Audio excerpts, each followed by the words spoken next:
Prison ভ্যানে বসেছিলেন এক ক্ষতবিক্ষত মানুষ।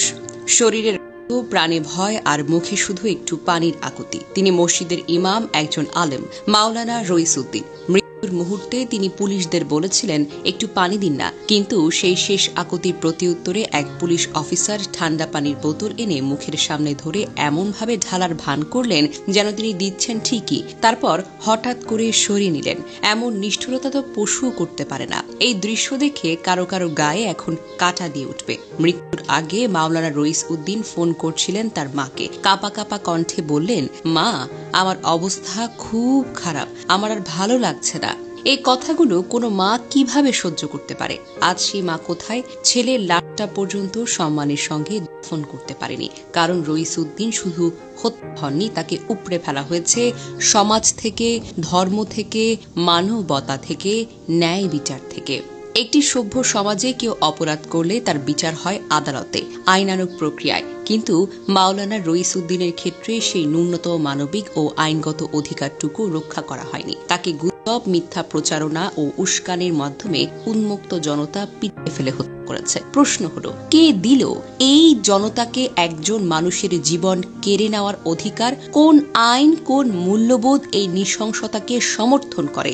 যদি রইসউদ্দিন কোনো অপরাধে জড়িত থাকতেন, তবে তার বিচার হওয়ার কথা ছিল যথাযথ তদন্ত ও আদালতের মাধ্যমে। কিন্তু তাকে এই সুযোগটা দেওয়া হয়নি। তাকে অপরাধী হিসেবে চিহ্নিত করা হয়েছিল ভিত্তিহীন গুজব ও একতরফা অভিযোগে। এটা কি আমাদের সভ্যতার নমুনা?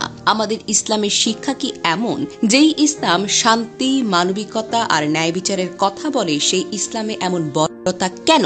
কেউ কেউ বলছেন, মাওলানা রইসউদ্দিন আকীদার দিক থেকে সুন্নি ছিলেন, কিন্তু আকীদার ভিন্নতা কি কাউকে করার বৈধতা দিতে পারে? তিনি একজন মুসলমান, একজন আলেম, একজন সমাজ সচেতন মানুষ। ফিলিস্তিনের নিপীড়িতদের পাশে দাঁড়ালেই কি আজ তার অপরাধ হয়ে দাঁড়ালো? ঢাকায় অনুষ্ঠিত সুন্নি সমাবেশে তিনি অসংখ্য অনুসারী নিয়ে অংশগ্রহণ করেছেন। তার পরদিনই তার বিরুদ্ধে বলাৎকারের অভিযোগে তুলে একজন মানুষ তাকে গাছে বেঁধে গলায় মালা পরিয়ে লাঠি দিয়ে পিটিয়ে হত্যা করে। এই নির্মম ঘটনায় আরো জানা যায়, গাজীপুরের পুবাইল থানার হায়দ্রাবাদ গ্রামে তার নিজের ঘর থেকে তাকে ডেকে নিয়ে যাওয়া হয়। এরপর শুরু হয় বর্বরতা, নৃশংস অত্যাচার। পুলিশ যখন তাকে গ্রেফতার করে প্রিজন ভ্যানে তোলে, তখন ক্যামেরার সামনে ধরা পড়ে এক অমানবিক দৃশ্য।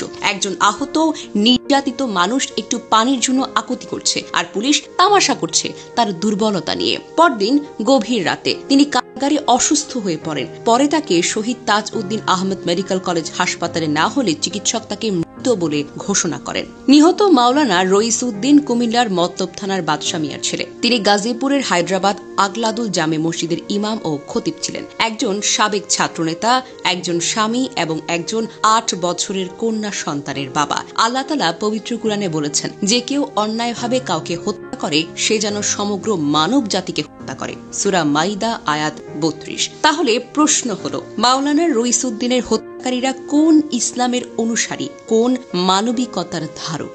এই হত্যাকাণ্ড কেবল একজন আলেমের মৃত্যু নয়, এটি একটি সমাজের নৈতিকতা, মানবিকতা এবং বিচার ব্যবস্থার চরম ব্যর্থতার প্রতিচ্ছবি। আজ আমাদের আত্মজিজ্ঞাসা করা উচিত, আমরা কোথায় যাচ্ছি? আমরা কি সভ্যতার মোড়কে, এই নতুন জাহিলিয়াতির যুগকে বরণ করে নিচ্ছি না তো?